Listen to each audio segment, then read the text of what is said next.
Pasensya na, mga anak. Aalis muna ako saglit. Pare, may problema ako ngayon. Ano yung pare? Mukhang maghiwalay na kami ni Rena, pre. Ha? Bakit naman? Lagi na lang kami kasing nag-aaway. Yung problema ninyo para sa pamilya ninyo. Umuwi ka na at kausapin mo ang asawa mo.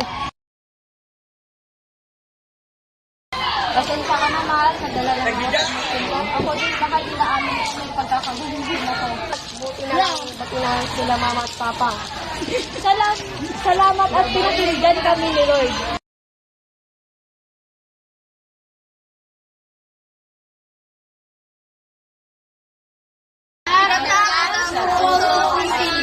Na lagi kasama